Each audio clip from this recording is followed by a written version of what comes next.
علیکم ورحمۃ اللہ وبرکاتہ۔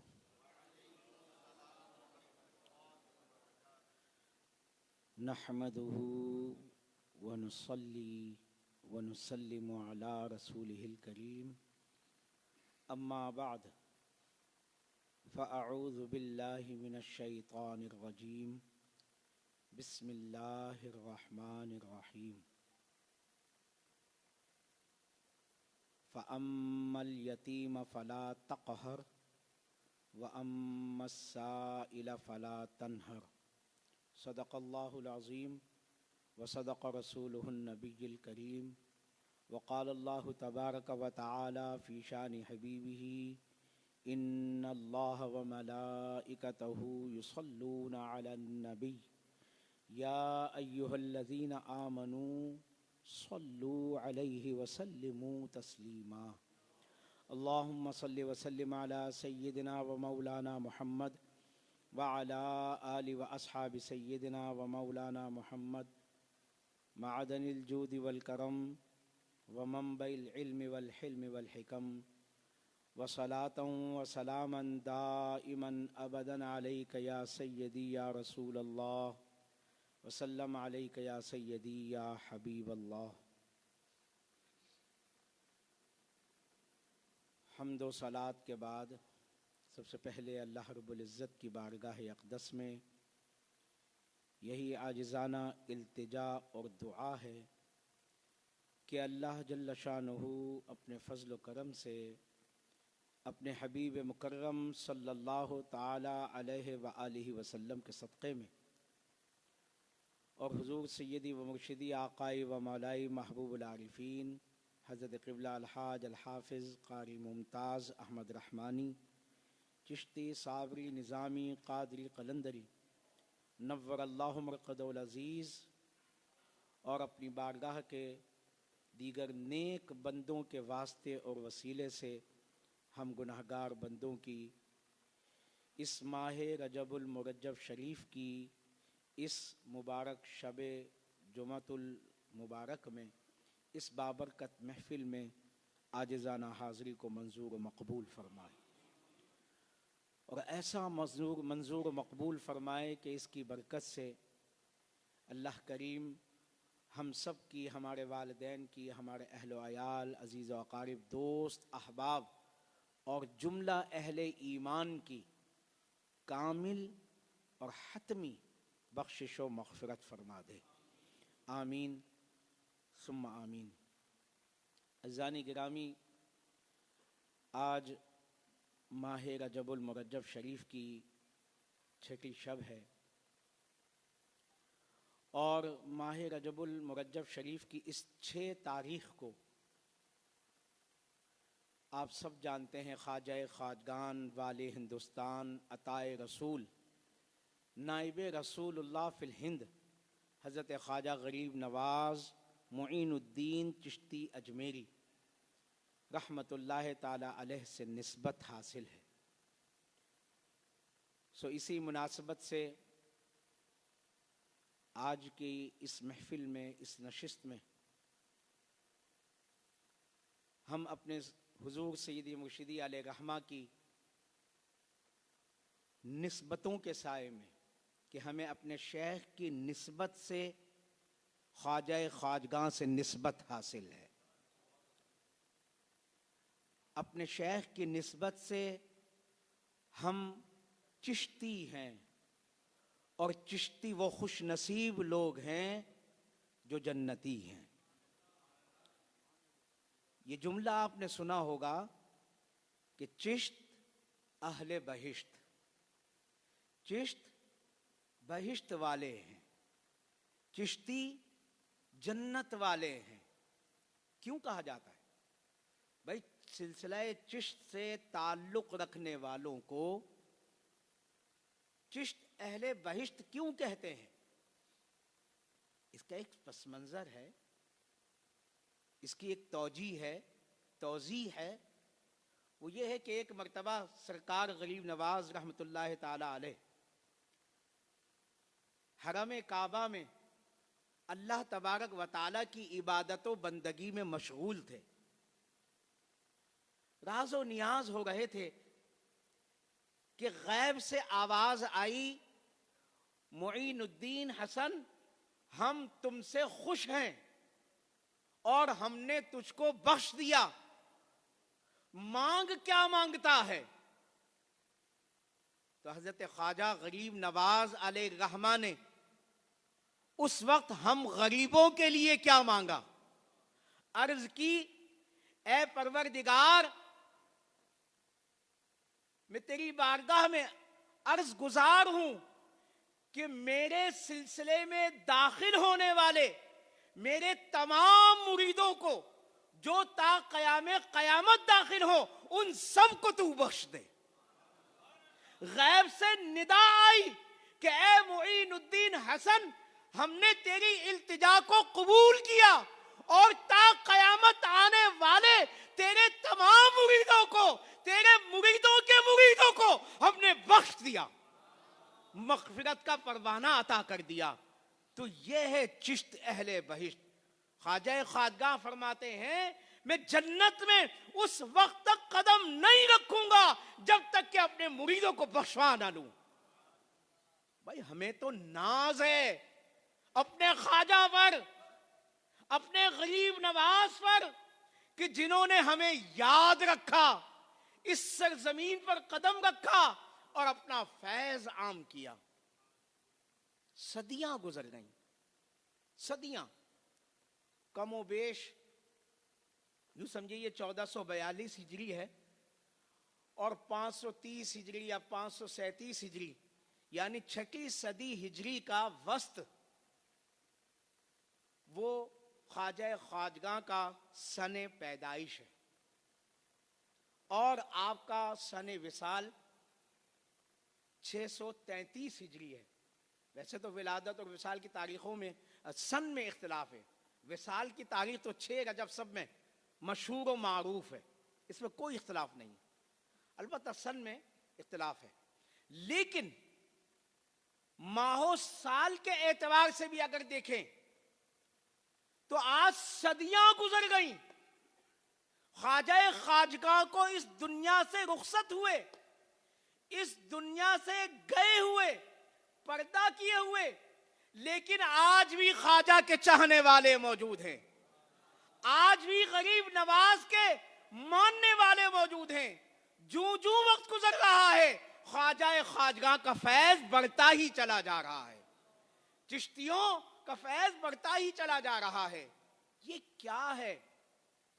یہ اللہ کا خاص کرم ہے، اللہ کے حبیب کی خاص نگاہ ہے، اللہ والوں کی خاص عطا ہے کہ جو خواجہ خواجگاہ کو سلطان الہند بنا کر، نائب النبی بنا کر یہاں ہندوستان بھیجا گیا۔ خواجہ خواجگاہ حضرت خواجہ غریب نواز معین الدین چشتی اجمیری رحمۃ اللہ علیہ، سن پیدائش میں نے عرض کر دیا، ایک دینی ماحول میں، دینی گھرانے میں آنکھ کھولی۔ والد کا نام خواجہ غیاث الدین ہے، خواجہ سید غیاث الدین رحمۃ اللہ علیہ، اور والدہ محترمہ کا نام ام الورا بی بی ماہنور رحمۃ اللہ علیہا ہے۔ ماہنور بی بی یا بی بی ماہنور معروف ہے۔ والد کی طرف سے بھی آپ سادات سے تعلق رکھتے ہیں، یعنی والد محترم کی جانب سے آپ کا سلسلہ نسب امام موسیٰ کاظم، امام جعفر صادق، امام باقر، امام زین العابدین سے ہوتا ہوا امام عالی مقام حضرت سیدنا امام حسین رضی اللہ تعالیٰ عنہ سے ملتا ہے، اور والدہ محترمہ کی طرف سے بھی آپ کا سلسلہ نسب حضرت امام حسن رضی اللہ تعالیٰ عنہ سے ملتا ہے۔ تو آپ گویا حسنی و حسینی سید ہیں۔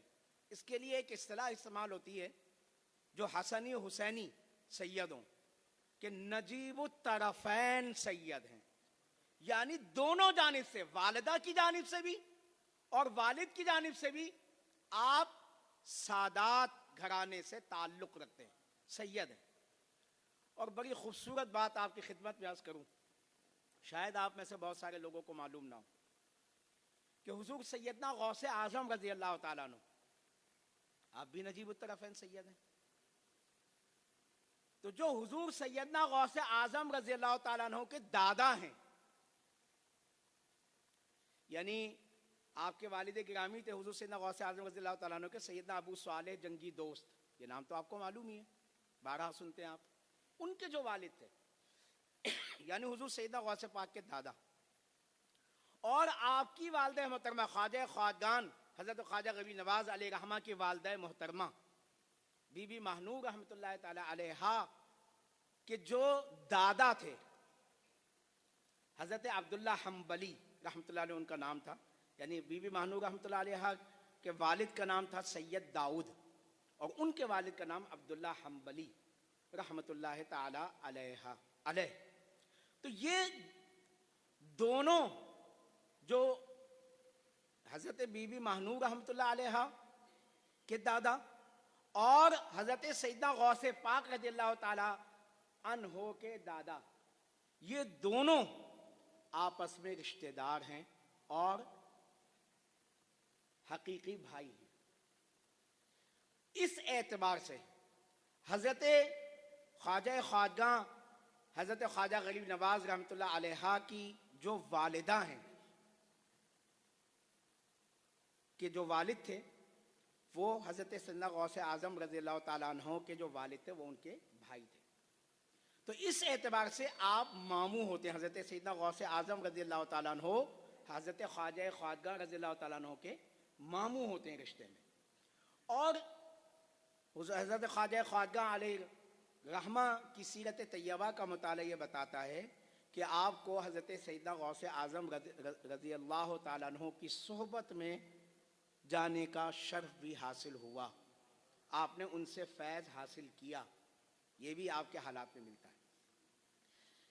کم سنی میں ہی آپ نے اس دور کے جو مروجہ علوم تھے ان کی تکمیل فرمائی، کم و بیش 9 سال کی عمر میں حفظ قرآن کر لیا، اور پھر اس کے بعد تفسیر حدیث فقہ میں کمال حاصل کیا۔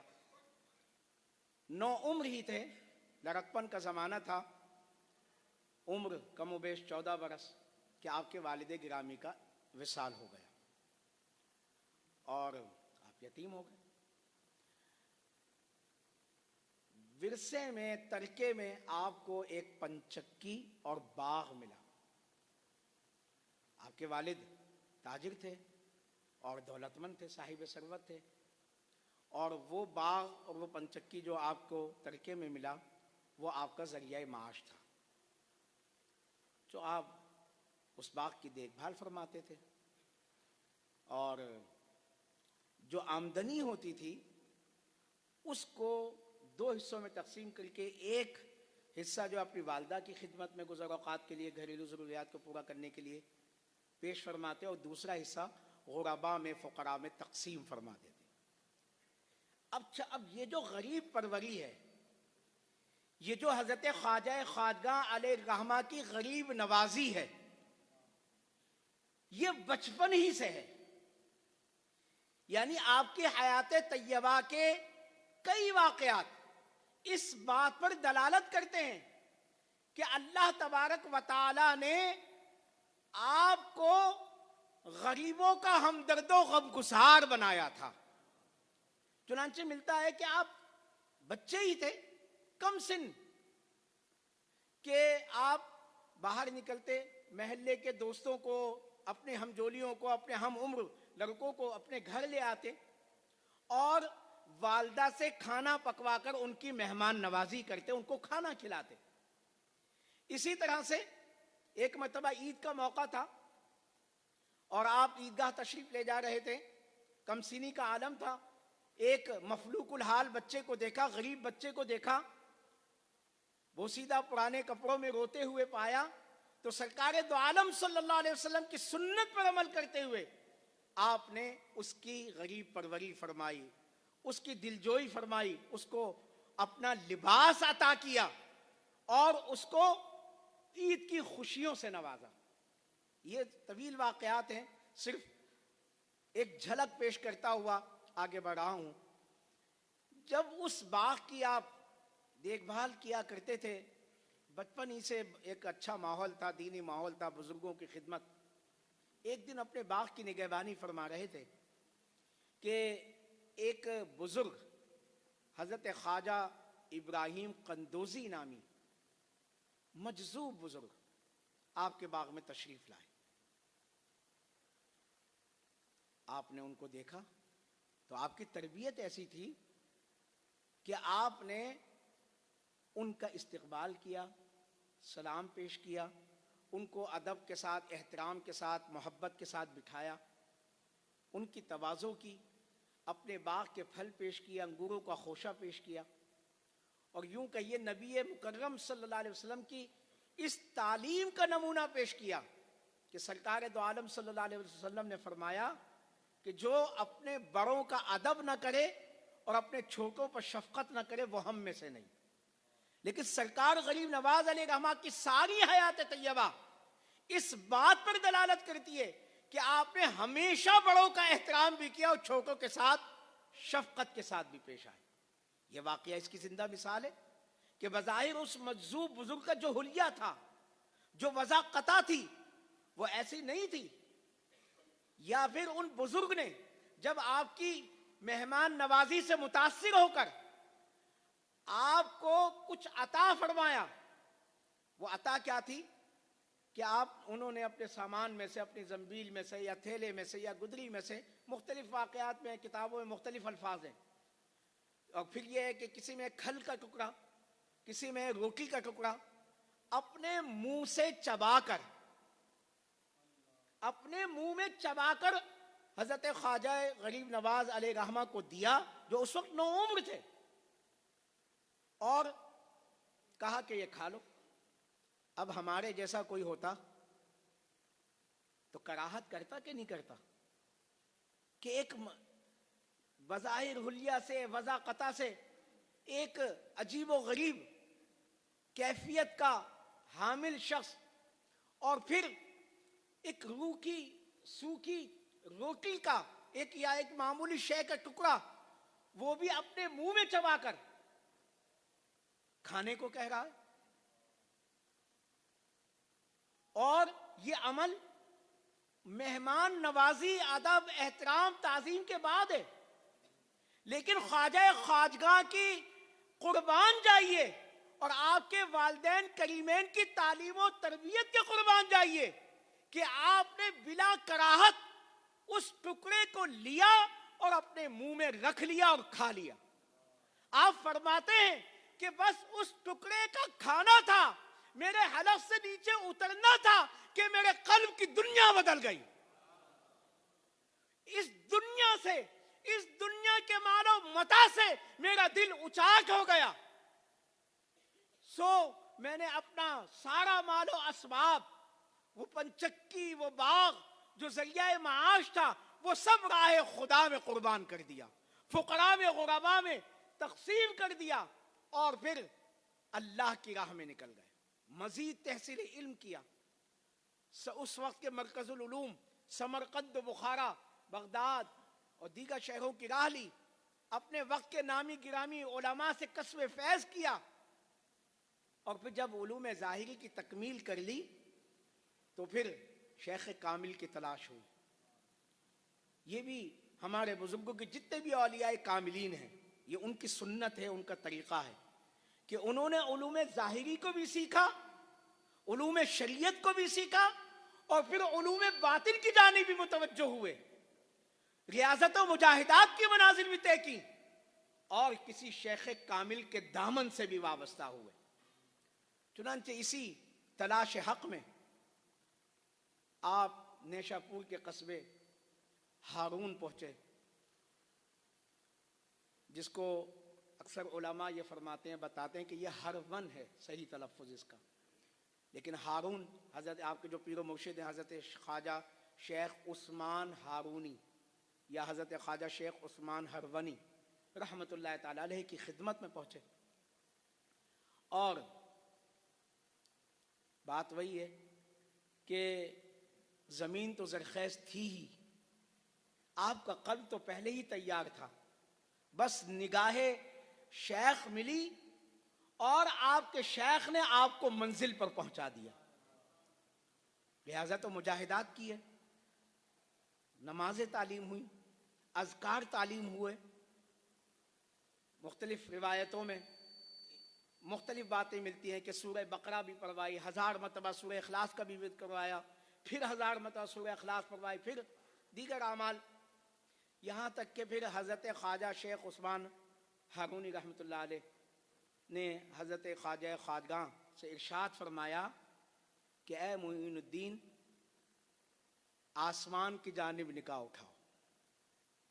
نگاہ اٹھائی، پوچھا کیا دیکھتے ہو؟ عرض کی 7 آسمانوں کو دیکھتا ہوں. پھر توجہ فرمائی، پھر کہا دیکھو، پھر دیکھا، پوچھا کیا دیکھتے ہو؟ فرمایا عرش اعلیٰ تک دیکھتا ہوں. پھر ارشاد فرمایا زمین پر دیکھو، زمین کی جانب نگاہ کی، پوچھا کیا دیکھتے ہو؟ عرض کی حضور تحت الثری تک دیکھتا ہوں. تو جب یہ کیفیت ہوئی تو حضرت شیخ عثمان ہرونی رحمۃ اللہ علیہ نے پھر اپنی 2 انگلیوں کا مشاہدہ کروایا، 2 انگلیوں کو دکھایا کھول کر اور فرمایا کہ ان کے درمیان دیکھو کیا نظر آتا ہے. دیکھا، پوچھا کیا دیکھتے ہو؟ عرض کی حضور 18,000 عالم کا مشاہدہ کر رہا ہوں. تو یہ حضرت خواجہ شیخ عثمان ہارونی رحمۃ اللہ تعالی علیہ ہیں کہ جنہوں نے خواجہ خواجگاں علیہ الرحمہ کو اس مقام پر پہنچایا. 20 برس، سال 2 سال نہیں، کم و بیش 20 سال آپ سفر و حضر میں اپنے شیخ کی خدمت میں رہے. خدمت، لہذا تو مجاہدات کیے. خادم کی حیثیت سے آپ کا سامان اپنے کندھوں پر، سر پر لے کر چلا کرتے تھے. آپ کو اپنے شیخ کے ہمراہ حرمین شریفین کی زیارت بھی کا شرف بھی حاصل ہوا.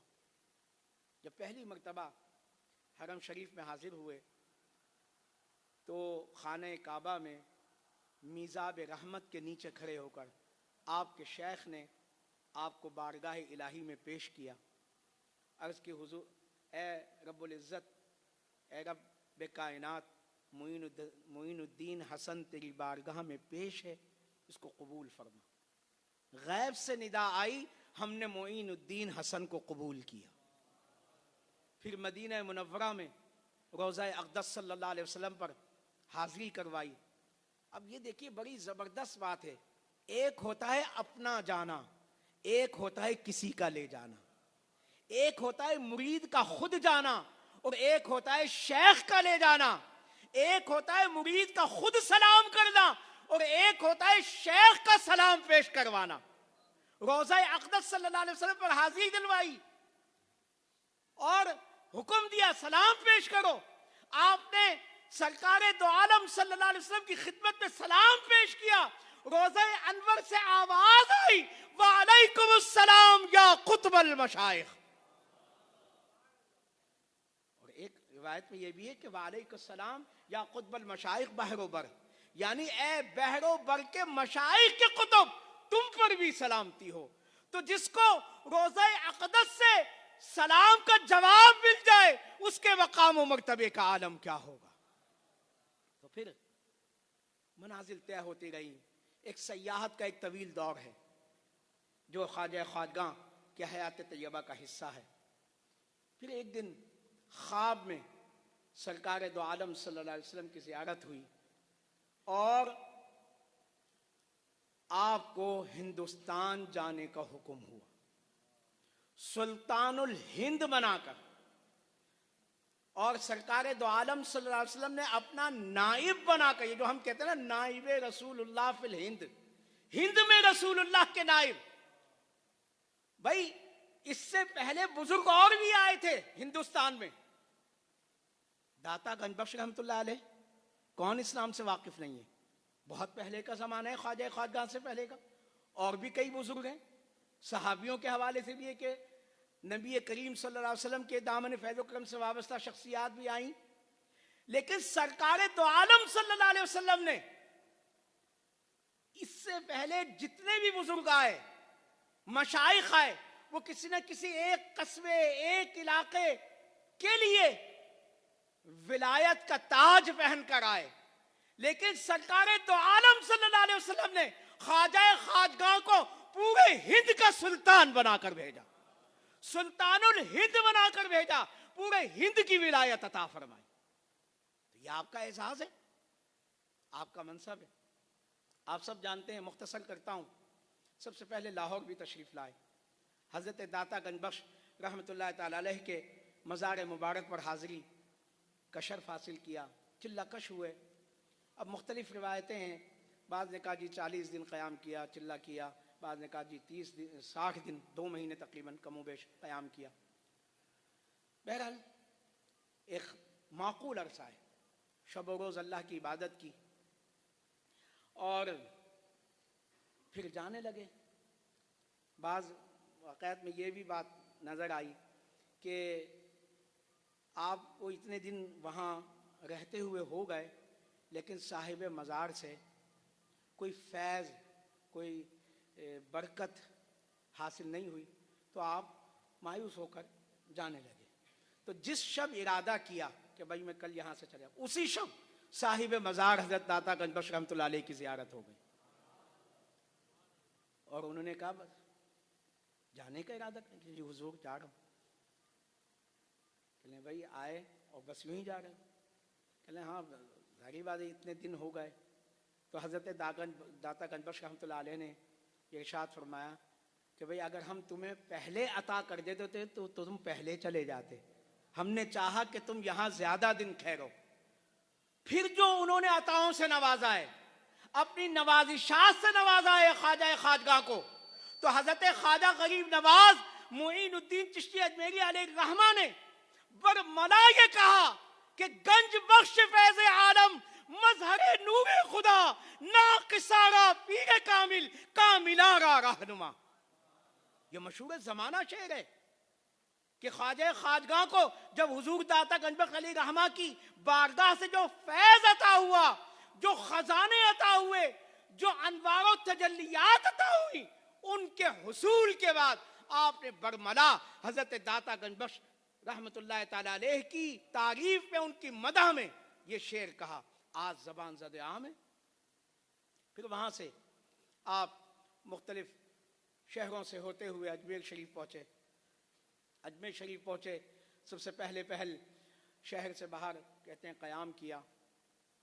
اتفاق ہے کہ جہاں بیٹھے تھے تو وہاں کچھ دیر کے بعد کچھ لوگ آ گئے، اونٹوں کا ایک جتھا لے کر، ایک گلہ لے کر، گروہ لے کر، اونٹ اور ساربان کہتے ہیں اونٹوں کے جو چرانے والے ہوتے ہیں، نگہبانی کرنے والے۔ انہوں نے کہا یہاں کیوں بیٹھے ہو؟ بھائی اللہ کی زمین ہے، فقیر جہاں بیٹھ جائے۔ انہوں نے کہا یہ راجہ کے اونٹوں کی بیٹھنے کی جگہ ہے، راجہ پرتھوی راج کا، راجہ پتھورا بھی کہتے ہیں، پرتھوی راج کا دور تھا۔ انہوں نے غرض یہ کہ بڑی غلط انداز سے حضرت خواجہ خواجگاہ کو مخاطب کیا اور زبردستی وہاں سے اٹھا دیا۔ آپ اٹھ گئے، آپ نے فرمایا اچھا اونٹوں کے بیٹھنے کی جگہ ہے تو بٹھا لو تم اپنے اونٹوں کو، وہ بیٹھے ہی رہیں گے۔ چلے گئے، پھر انا ساگر کے قریب چلے گئے، جہاں آپ کا چلہ کیا آپ نے، وہاں پر ایک حوض کہہ لیجیے، تالاب کہہ لیجیے، پانی کا مرکز کہہ لیجیے، جو اس وقت کے زمانے میں ہندوؤں کے نزدیک بڑا، اس کا پانی جو ہے بڑا پاک سمجھا جاتا تھا، اس سے وہ اشنان کرتے تھے اور اپنے تئیں وہ پاک ہوتے تھے اس سے۔ وہاں قیام کیا۔ اب اللہ کی شان دیکھیے کہ اللہ والوں کی زبان پر اللہ بولتا ہے، جو ان کی زبان سے نکل جائے اللہ وہ پورا کر دیتا ہے۔ جب دوسرے دن ساربانوں نے ان اونٹوں کو اٹھانا چاہا، لے جانا چاہا، تو اپنی سی انہوں نے ہر طرح کی کوشش کر لی، مارا پیٹا، پیار سے محبت سے ہر طرح سے ان اونٹوں کو اٹھانے کی کوشش کی، لیکن وہ ٹس سے مس نہیں ہو۔ کسی نے کہا کہ بھائی وہ جو فقیر آیا تھا، وہ جو بزرگ بیٹھے تھے یہاں پر، تم نے ان سے جو بدتمیزی کی تھی، یہ شاید اس کا نتیجہ ہے، ان سے جا کر معافی مانگو۔ وہ آپ کی بارگاہ میں حاضر ہوئے، معافی کے خواستگار ہوئے۔ اب اللہ والے تو ہوتے ہی نرم دل ہیں، عفو و کرم کا پیکر ہوتے ہیں، معاف فرما دیا۔ فرمایا اچھا جاؤ بھائی اونٹوں کو اٹھا لو، اونٹ اٹھ جائیں گے۔ اب جا کر جو دیکھا تو وہ اونٹ بلا کسی کے کہے اٹھ چکے تھے اپنی جگہ سے۔ تو بھائی یہ اللہ والوں کی شان ہے۔ پھر انا ساگر کے واقعات ہیں کہ انا ساگر کا پانی جب وہاں پر قیام ہوا، ظاہر ہوتا ہے آپ وہاں پر وضو بھی فرماتے تھے، پھر وہیں نمازیں بھی ادا فرماتے، پھر آپ کا یہ والا واقعہ دیکھ کر بہت سارے لوگ آپ کے عقیدت مند ہوئے۔ پھر انا ساگر کا واقعہ ہوا، کیا واقعہ ہوا اس کو بھی مختلف انداز سے مختلف لوگوں نے بیان کیا، مختلف کتابوں میں مختلف طریقوں سے اس کی روایات ہیں، لیکن جو روح ہے نا اس کی روح وہ یہ ہے کہ اللہ والوں کی شان کیا ہے، اور اللہ تبارک و تعالی اپنی بارگاہ کے مقبولین کی عظمت کس طرح اپنی مخلوق کے دلوں میں بٹھاتا ہے، اور کس طرح سے ان سے کرامتوں کا ظہور ہوتا ہے، اور اسلام کس طرح سے پھر پھیلتا ہے۔ کہتے ہیں کہ وہاں کے ہندوؤں نے، راجا نے آپ کے ساتھ بڑی مخاصمت کی اور کہا کہ بھئی یہ ہمارا تالاب ہے، ہمارا انا ساگر، اس سے آپ استعمال کرنا چھوڑ دیں، یہاں سے جائیں۔ اچھا آپ نے ایک مرید کو حکم دیا آپ نے کہ بھائی جا کر ایک لوٹے میں یا مشکیزے میں یا برتن میں کہا کہ بھئی انا ساگر کا پانی بھر لاؤ اس میں۔ گیا وہ اور خواجہ صاحب کے حکم سے پانی بھرا تو سارا انا ساگر اس میں سما گیا، سارا انا ساگر۔ اور بات یہ ہے کہ عقل میں نہیں آتی، جو عقل میں نہ سمائے نا وہی تو کرامت ہے۔ جو اللہ کے کسی ولی سے صادر ہو اسی کو کرامت کہتے ہیں، اللہ کے نبی سے ہو تو اسے معجزہ کہتے ہیں۔ لیکن یہ ایسے خلاف عقل باتیں، واقعات غیر مسلموں سے بھی ہوتے ہیں، جس طرح سے حضرت خواجہ خواجگاں علیہ رحمہ کے واقعات میں بھی ملتا ہے۔ جادوگروں سے مقابلہ جو ہوا آپ کا، اس میں بہت سارے واقعات ہیں ایسے کہ جادوگر نے، ابھی اس طرف بھی جاتا ہوں ہلکا سا ٹچ دیتا ہوا، جھلک دکھاتا ہوا، جب وہ پانی خشک ہو گیا، تالاب خشک ہو گیا، اب وہ بڑے پریشان ہوئے کیا کریں بھائی۔ خیر بھائی اب یہ کرامت دیکھ کر ہی بہت سارے ہندو مسلمان ہو گئے کہ بھئی انا ساگر ایک اللہ، کوئی اللہ کا بندہ آیا ہے، کوئی فقیر آیا ہے، تو اس نے جناب تالاب کا پانی خشک کر دیا، تالاب خشک ہو گیا۔ اب وہ بڑے آئے منت سماجت کرنے کہ ہمیں معاف کر دیجیے، ہمارا پانی ہمیں واپس لوٹا دی۔ آپ نے پھر وہی میں نے عرض کیا کہ اللہ والے بڑے دریا دل ہوتے ہیں، بڑے سخی اور بڑے غریبوں کا خیال کرنے والے، مخلوق کا خیال کرنے والے۔ چنانچہ حضرت خواجہ غریب نواز علیہ رحمہ نے بھی پھر حکم دیا کہ بھائی جاؤ اس لوٹے کو یا مشکیزے کا پانی دوبارہ وہاں ڈال دو۔ جب ڈالا تو دوبارہ سے وہ تالاب بھر گیا۔ پھر اس واقعے کو دیکھ کر اور بہت سارے لوگ پھر مسلمان ہو گئے۔ تو خیر عرض کرنے کا مقصد یہ ہے کہ دن دن گزرتے گئے، حضرت خواجہ خواجگاں علیہ رحمہ نے اپنے اخلاق سے، اپنے کردار سے، اپنی عز و انکساری سے، اپنی تواضع و خوش خلقی سے، اپنی محبت اور خدمت سے دین اسلام کو پھیلانا شروع کر دیا، اور جوک در جوک لوگ اسلام لاتے گئے، دائرہ اسلام میں داخل ہوتے گئے، حتیٰ کہ راجہ پرتھوی راج بڑا پریشان ہو گیا۔ اس نے اس وقت کا جو مشہور جادوگر تھا، سب سے بڑا جے پال جس کا نام تھا، اس کو بلوایا اور آپ کے مقابلے کے لیے، مختصر کرتا ہوں، مقابلے کے لیے اس نے اپنے جادو کا زور دکھایا، اور خواجہ خواجگاں علیہ رحمہ کی جانب اس کے جادو کے زور سے اژدہے، سانپ، آگ، مختلف چیزیں ہیبت ناک، وحشت ناک گانے کے لیے بڑھی، لیکن آپ نے ایک حصار بنا لیا۔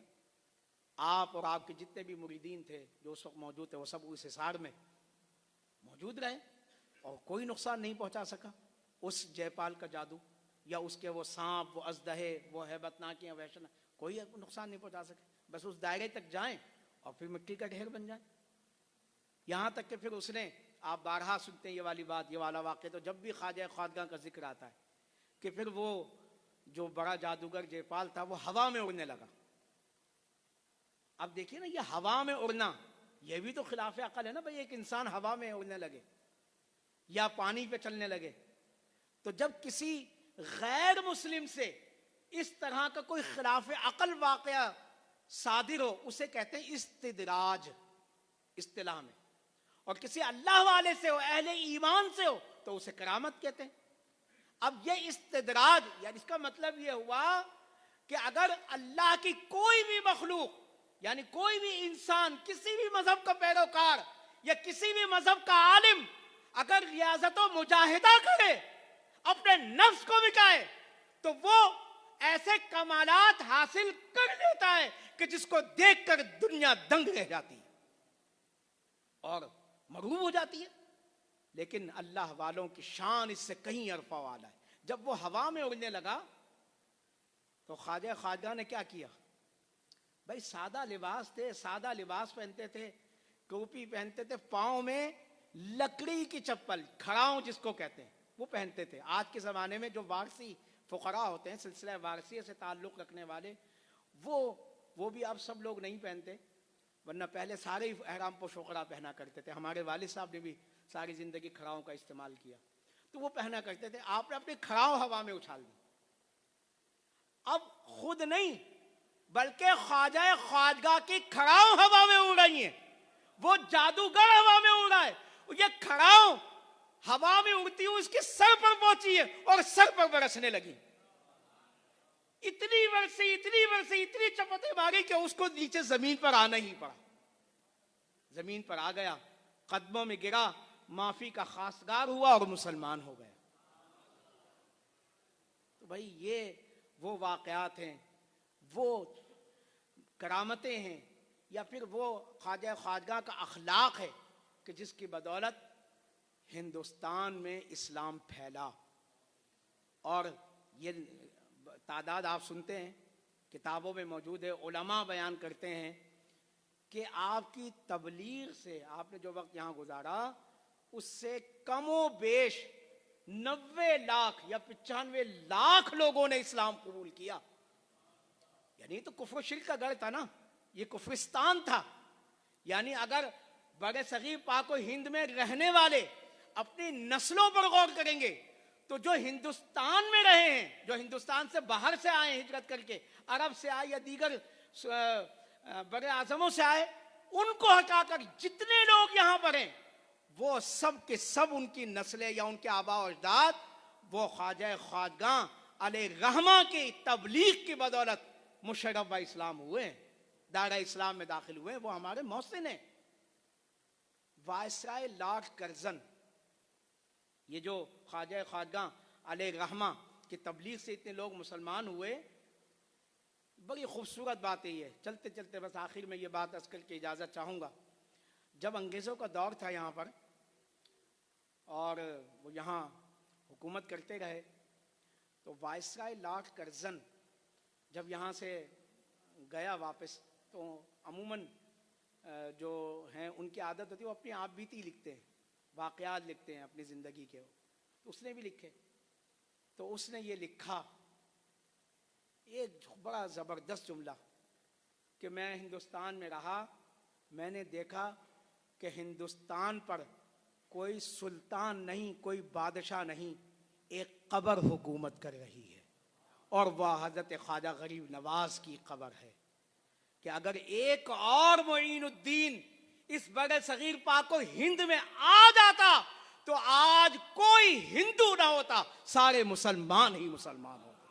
والسلام علیکم ورحمۃ اللہ وبرکاتہ۔